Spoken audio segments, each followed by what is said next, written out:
మీ business ఏదైనా మీ ఊర్లో promotion చేయాలంటే అది సుమన్ టీవీతోనే సాధ్యం. ఇప్పుడే సంప్రదించండి. మన దేశంలో తప్ప ప్రపంచంలో ఏ దేశంలోకి వెళ్ళినా అత్యంత కఠినమైన మరణ శిక్ష లేకపోతే యావజ్జీవ కారాగార శిక్ష లాంటి శిక్షలు ఎవరికి బలుతాయో తెలుసా? జనాన్ని మోసం చేసిన వాళ్ళని, జనం పట్ల నిర్లక్ష్యంగా ఉన్న వాళ్ళని, జనం దగ్గర లంచాలు తీసుకున్న అధికారులకు లేకపోతే జనం దగ్గర లంచాలు తీసుకున్న వాళ్ళకి మరణ శిక్షలు ఉన్నాయి, ఉరి శిక్షలు ఉన్నాయి. లేకపోతే కిమ్ లాంటివాడైతే తోసి చంపేస్తాడు, అత్యంత పాశవికంగా హత్య చేయించేస్తాడు, అధికారిక హత్య.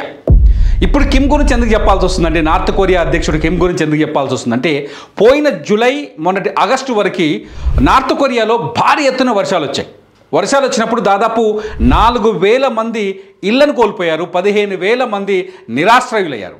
అయితే ఈ ఇళ్లను కోల్పోయిన వాళ్ళు, నిరాశ్రయులు అయిన వాళ్ళు, కొన్ని చోట్ల ల్యాండ్ స్లైడ్స్ జరిగినాయి, కొన్ని చోట్ల కొండ చర్యలు విరిగిపడ్డాయి, జనం చచ్చిపోయారు, మరణాల సంఖ్య కూడా భయంకరంగా ఉంది.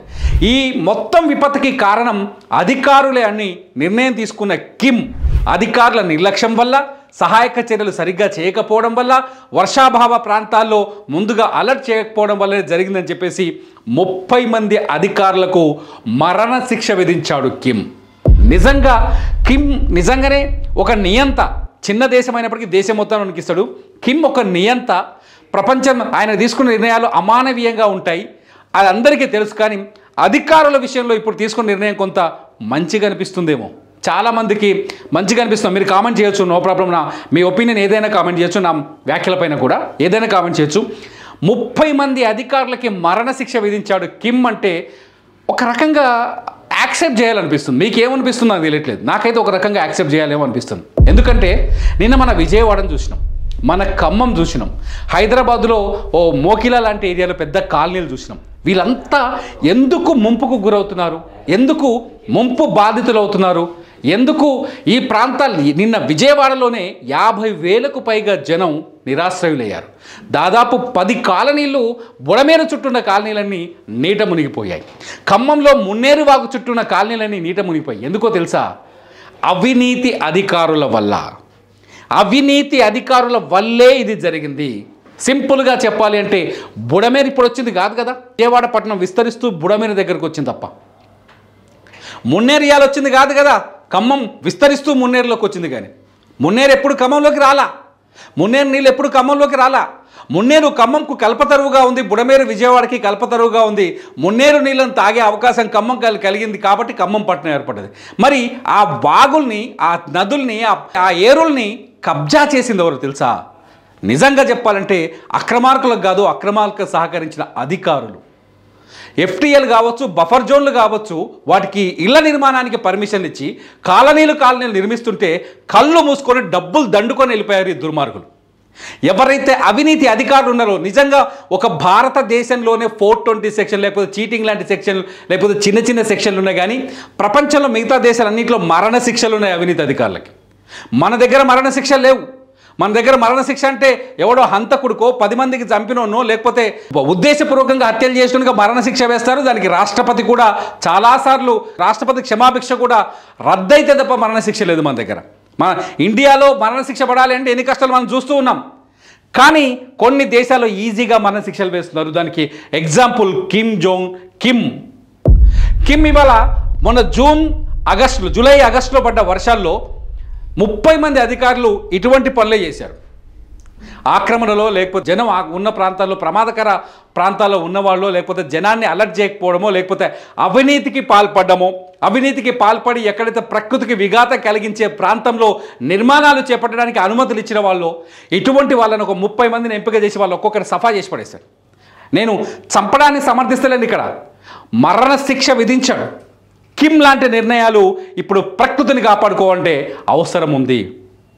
హైడ్రా వచ్చి బుల్డోజ్ చేసి, హైదరాబాద్లో లేకపోతే ఔటర్ రింగ్ రోడ్ లోపట్లో, లేకపోతే హైడ్రా వెళ్ళి ఆక్రమితానికి గురైన చెరువులలో FTLలోకి ఉన్న కన్స్ట్రక్షన్స్ని, బఫర్ జోన్లో ఉన్న కన్స్ట్రక్షన్ నిర్మిస్తుంటే ఇష్టం వచ్చిన మాటలు మాట్లాడుతున్నారు. దాని మీద రాజకీయ ప్రయోజనాలు పొందుతున్నారు. మమ్మల్ని కావాలనే టార్గెట్ చేశారని చెప్తున్నారు. ఎవరు చేసిండే? మీరు అధికారంలో ఉన్నప్పుడో లేకపోతే మీకు ఎవడైనా అధికారి మద్దతు ఇవ్వడం వల్లనో డబ్బులు ఇచ్చో లంచాలు ఇచ్చో జనం సొమ్మును తీసుకెళ్ళి జనం నెత్తిలోంచి దోచుకున్న డబ్బును తీసుకెళ్ళి అధికారులకు లంచాలు ఇచ్చి అనుమతులు తెచ్చి కాలనీలు కట్టి అమాయకులైన సామాన్యులకి ఇళ్ల నమ్మి వాళ్ళ జీవితాలను మీరు నాశనం చేశారు.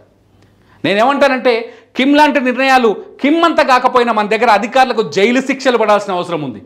ఎవరైతే ప్రకృతికి విఘాతం కలిగించే ప్రాంతాల్లో ఇళ్ల నిర్మాణాలకు అనుమతులు ఇచ్చారు, చెరువుల్లో ఇల్లు కట్టుకోమని అనుమతులు ఇచ్చారు, బఫర్ జోన్లలో ఇల్లు కట్టుకోమని అనుమతి ఇచ్చారో, నాలాలపైన ఇల్లు కట్టుకోమని అనుమతి ఇచ్చారో అటువంటి అధికారుల అంతు చూడాల్సిన అవసరం ఉందని మాత్రం నేను చెప్తున్నా. ఖచ్చితంగా చూడాలి. కిమ్ లాంటి నిర్ణయాలు తీసుకోవాలి. కిమ్ ఇవాళ 30 మందికి మరణశిక్ష విధించారంటే మరణశిక్ష అనే విషయం నేను మాట్లాడు. చైనాకి వెళ్తే మరణశిక్ష ఉంది, అవినీతి అధికారులకి లంచాలు తీసుకున్నానికి చైనాలో మరణశిక్ష ఉంది, మిగతా దేశాలు అన్ని చోట్ల చాలా దేశాల్లో మరణశిక్షలు ఉన్నాయి. ఒక మన దగ్గర తప్ప. మనకు కొంచెం మానవత్వం ఎక్కువ.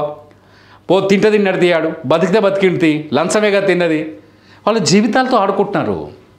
అవినీతి అధికారులు సామాన్యుల జీవితాలతో మనుషుల జీవితాలతో ఆడుకుంటున్నారు.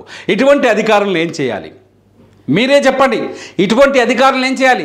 కిమ్లాగైతే ఉరిదీయలేం మన దగ్గర, కానీ కనీసం జైలు కన్నా పంపించాలా వద్దా? ఇప్పటికే ప్రభుత్వం హైడ్రా వంటి సంస్థను ఏర్పాటు చేసి రంగనాథ్ లాంటి ఎఫిషియెంట్ ఆఫీసర్ని రంగంలోకి దింపి కమిషనర్గా నియమించి అనేక చోట్ల ఆక్రమణదారులని వెంటాడుతోంది. రేవంత్ రెడ్డి తీసుకుంటున్న చర్యలపైన పక్కనున్న ఆంధ్రప్రదేశ్లో కూడా చర్చ జరుగుతోంది.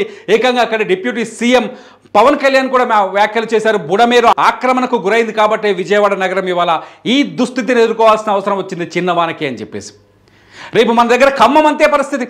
ఖమ్మంలో కూడా ఆల్రెడీ ముఖ్యమంత్రి చెప్తున్నారు, కొందరు ఆక్రమించారు కాబట్టి ఆక్రమణల వల్లే మున్నేరు వాగు పొంగి పొర్లింది, ఆ కాలనీలు నాశనమైనాయని చెప్తున్నారు. మరి అధికారులపైన చర్యలు ఎప్పుడు తీసుకుంటారో ముఖ్యమంత్రి కూడా దీనికి సమాధానం చెప్పాలి. తెలంగాణ ముఖ్యమంత్రి కూడా దీనికి సమాధానం చెప్పాలి. ఎవరైతే ఈ ఆక్రమిత ప్రాంతాల్లో ఇళ్ల నిర్మాణానికో లేకపోతే కాలనీల విస్తరణకో లేకపోతే వెంచర్లు వేయడానికో లేకపోతే అపార్ట్మెంట్లు కట్టడానికో అనుమతులు ఇచ్చారో ఆ అధికారుల అంతు చూస్తారా లేదా? అటువంటి అవినీతి అధికారుల అంతు తేల్చండి. అవినీతి అధికారం ఆడి జీతానికి నివసిస్తున్నాం లైఫ్ స్టైల్కి తేడా స్పష్టంగా కనపడుతుంది. ఈ ముఖ్యంగా ఈ టౌన్ ప్లానింగ్ లేకపోతే ఈ వాటర్ వర్క్స్ ఇందులో పనిచేసే కొందరు అవినీతి అధికారులు అనేక మంది కన్స్ట్రక్షన్స్ లేకపోతే ఇళ్ల నిర్మాణాలకి లేకపోతే మున్సిపాలిటీలో ఈ లేఅవుట్లో అనుమతులు ఇచ్చే అధికారులు ఇటువంటి వాళ్ళైతే దోపిడీ దొంగలు తయారయ్యారు. వాళ్ళ కథని చూడాల్సిన అవసరమైతే ప్రభుత్వానికి ఉంది. మరి కిమ్ లాంటి నిర్ణయాన్ని కిమ్ ఇవాళ ప్రపంచం మొత్తానికి కాదు, ముఖ్యంగా ఇప్పుడు హైదరాబాద్లో లేకపోతే తెలంగాణలో లేకపోతే విజయవాడలో జరుగుతున్న సిచ్యువేషన్కి అనుగుణంగా ఒక నిర్ణయం తీసుకున్నాడు. కిమ్ తీసుకున్న నిర్ణయం మన ప్రభుత్వాలని కూడా ఆలోచింపజేయాలి. కిమ్ అక్కడ నియంత కాబట్టి అక్కడ మరణశిక్ష వేశాడు, కనీసం మన అధికారులని అరెస్ట్ చేయాలా వద్దా? మీరేమంటారు? అవినీతికి పాల్పడుతూ చెరువుల్లో ఆక్రమణలకు గురవుతున్న వాటికి కూడా అనుమతులిచ్చిన అవినీతి అధికారులని అరెస్ట్ చేయాలా వద్దా? కామెంట్ చేయండి. మీ కామెంట్స్ పైన నేను మరో వీడియో చేస్తా. చూస్తూనే ఉండండి సుమన్ టీవీ.